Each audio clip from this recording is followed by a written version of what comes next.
Jadi di internet itu kan banyak misteri ya. Jadi kayak apa episode SpongeBob yang hilang, misteri tentang video merah dan biru warna di YouTube, dan sosok-sosok bapak merah ini. Tapi ada satu misteri yang baru-baru ini akhirnya terpecahkan. Dan ternyata di balik misteri ini terdapat another mystery. Ini adalah kisah tentang Dr. Disrespect dan kenapa sebenarnya ia di-ban dari Twitch.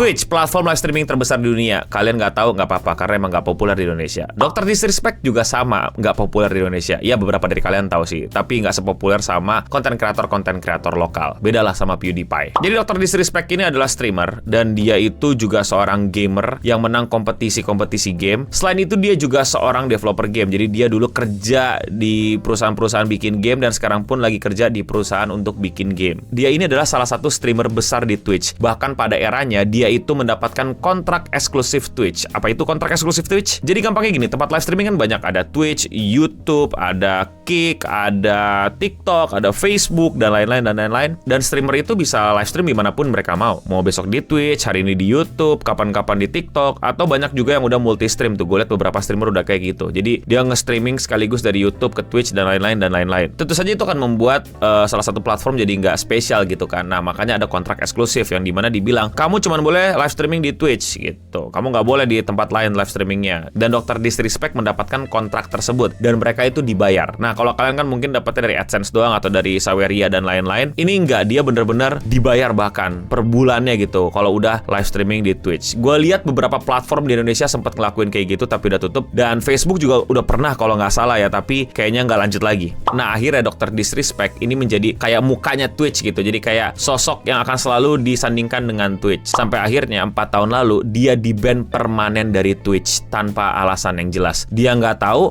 orang-orang nggak tahu, dan pokoknya dia udah nggak bisa pakai Twitch lagi. Nah, ini bukan pertama kalinya Dr. Disrespect ini ke-ban ya. Dia juga sempat ke-ban di Twitch gara-gara dia masuk ke kamar mandi pas lagi live streaming. Gue yakin ini sebuah kelupaan, ketidaksengajaan gitu. Ya, mungkin in real live stream lupa matiin, lupa masukin kantong, lupa tutup kameranya dulu, keterusan. Tapi ya peraturan adalah peraturan, dan akhirnya dia mendapatkan ban tapi udah lepas dari ban-nya. Namun yang sekarang ban-nya permanen dan tidak akan pernah kembali. Dr. Disrespect pun nggak tahu alasan kenapa dia ke-ban. Sampai akhirnya dokter itu pakai cara hukum. Jadi dia menuntut Twitch ke ranah hukum pengadilan. Karena ini bukan masalah alasan dia di-ban juga, tapi masalah kontraknya diputus tengah jalan, ada banyak duit yang belum ditransfer, dan lain-lain.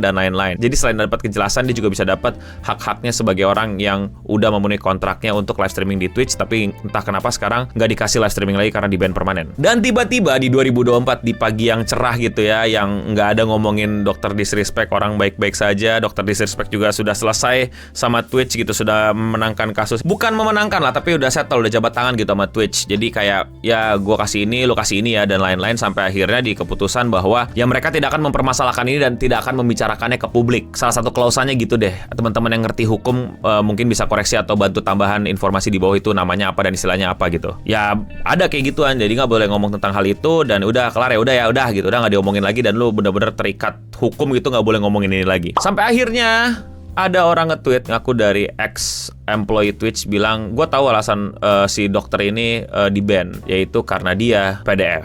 Well, allegedly, jadi dicurigai PDF karena dia ngobrol sama anak di bawah umur melalui DM-DM-an di Twitch atau Twitch Whisperer. Wah, panik dunia Twitter, langsung pada panas, langsung pada berspekulasi, langsung deh misteri 4 tahun yang lalu mulai terbongkar, dan mulai orang-orang bilang, wah kacau nih. Yang gue gak sukanya adalah hal kayak gini itu adalah hal yang kalau misalnya nggak terbukti benar, jadi hal yang jatuhnya fitnah dan bisa ngerusak karir orang. Gue tadinya juga berpikir kalau itu cuma orang iseng dan pengen ngejatuhin si Doc gitu, karena dia nggak kasih buktinya, nggak ada screenshotnya, nggak ada datanya, nggak ada bukti waktu itu, cuma bilang kayak, gue tahu kenapa dia begitu ya, PDF bro gitu. Ya gue tahu kenapa ya sampai sekarang nggak main Elden Ring, ya miskin gitu.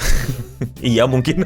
Tapi ya nggak ada bukti otentiknya, dan buat gue itu bahaya banget, dan itu jatuhnya hampir kayak cancel culture yang nggak penting. Dan kalau misalnya tidak terbukti ya tinggal hilang, delete akun, kunci akun, atau ya ganti username, atau puff menghilang gitu aja. But in this case ternyata terbukti. Tapi awal ya si dokter itu bilang bahwa enggak, dia nggak ngelakuin wrongdoing, nggak ada yang salah dia lakuin. Tapi bola sudah bergulir, orang-orang sudah mulai berspekulasi, orang-orang sudah mulai cari tahu, sampai akhirnya si Dok mengakui. Tapi pengakuan itu bukan bilang kalau dia PDF. Pengakuannya iya, dia ngechat seseorang di Twitch Whisperer pakai DM-DM-an Twitch, tapi tidak ada semacam tindakan PDF. Tapi yang dicat itu memang anak bocil. Sampai sekarang belum keluar chatnya kayak gimana, apa aja yang diomongin, apa aja yang dibales, apa aja yang dikirim ke sana, nggak ada. Tapi si dok mengakui kalau itu hal yang salah, tapi menurut dia tidak melanggar hukum. Gua nggak ngerti, tapi gua ngerti kultur Amerika. Bahwa kalau lu orang tua, udah beristri, udah punya anak, udah berkeluarga, dan lu adalah seorang influencer, sebisa mungkin jangan pernah lu DM-DM-an sama fans lu. Pertama ya, karena itu berbahaya banget sih. Dan ketika fans lu itu ternyata di bawah umur, wah kena lu, abis lu. Karena nyatanya sampai sekarang kita nggak tahu tulisannya kayak gimana ya. Kalau misalnya emang tulisannya bener-bener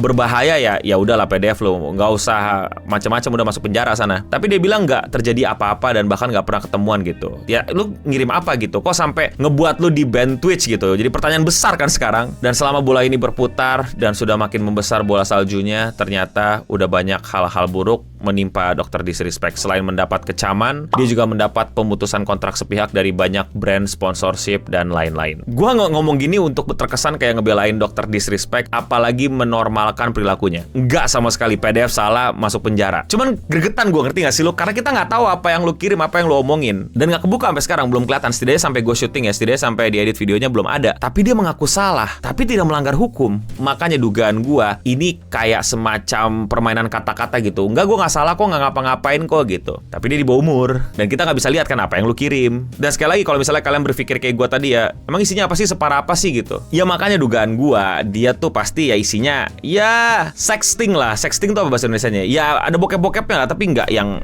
nunjukin dick pic juga. Apa ya? Sexting tuh apa ya? Gombal-gombal mesum. Itu dugaan gue. Gombal-gombal mesum nih orang. Dan seperti yang tadi gue bilang gitu, kultur PDF tuh kayak semua orang tuh benci gitu. Semua kalangan, semua golongan, semua spektrum politik, semua pandangan tuh nggak pernah setuju. Jadi bukan hanya kriminal PDF-nya aja, tapi mendekatinya pun jadi bakal langsung orang kayak, wah, abis lu. Selain dia sudah banyak putus kontrak dari berbagai macam brand, Dr. Disrespect pun memutuskan untuk temporary nggak live streaming dulu, dia ambil vacation sama keluarganya. Tapi dia sepertinya kayak punya statement yang bilang bahwa, oh lu pada para haters mau lihat gue jatuh, mau lihat gue gimana-gimana, gagal dan lain-lain. Oh enggak men, gue akan kembali lagi. Nah terus lu pada penasaran gitu, kenapa nggak dibilangin alasan di ban dari kapan tahu gitu kan? Kenapa mesti disembunyiin, kenapa mesti diumpetin? Karena ya seperti yang tadi gue bilang, dia itu kontrak eksklusif Twitch. Dia itu streamernya Twitch, dia itu mukanya Twitch, dia itu udah kayak brand ambasadornya Twitch. Ya pokoknya kalau Twitch itu ya Dr. Disrespect. Jadi dia itu bener-bener jadi Twitch-nya banget gitu. Dan dia menggunakan fasilitas Twitch tersebut untuk nge-reach bocil tersebut. Itu dampak buruk banget buat company. Abis itu company, makanya pokoknya dia bilang, ya udah Twitch pokoknya dipermaben gitu. Ya itu dampak buruk banget buat company. Jadi gue bisa paham gitu kenapa keputusan company nggak umumin kalau Dr. Disrespect ini itu di-ban-nya kenapa di Twitch. Ya sebenarnya ya kalau dari perspektif gue, yang kalau gue boleh ambil keputusan gitu ya, gue sih akan kasih tahu gitu, tapi dengan krisis manajemen PR yang bagus gitu. Dan akhirnya mereka bilang bahwa kalau kayak gini kita tutup deh fitur ini gitu, ini berbahaya nih, kita nggak mau kita jadi tempat begini gitu. Dan streamer-streamer yang kayak gini akan langsung kita ban juga kayak Dr. Disrespect. Akan kena dampaknya? Akan. Tapi udah keburu kena juga kan sekarang gitu loh. Jadi orang mempertanyakan kan, wah ini fitur dipakai buat apaan aja nih sama streamer-streamer nih. Jadi itulah dia misteri tentang kenapa Dr. Disrespect di ban dari Twitch. Misterinya sebenarnya belum kebuka semua, karena ada satu hal yang gue singgung belum diungkapkan ke publik, adalah isi chatnya tuh kayak gimana, kenapa bisa dikategorikan tidak melanggar hukum tapi bisa dikategorikan tidak baik. Nah kalau menurut kalian gimana tuh? Komen di bawah. Dan buat teman-teman yang ngerti hukum nih ya, please bantu gue koreksi di bawah kalau ada yang kurang, dan silakan ditambah-tambahin di kolom komentar di bawah. Kalau kalian suka sama pembahasan kayak gini, kalian bisa support gue dengan klik tombol subscribe di bawah. Dan ya itulah dia seputar internet untuk episode kali ini. Gue Bening pamit undur diri, dan untuk kita semua, stay clean and sound.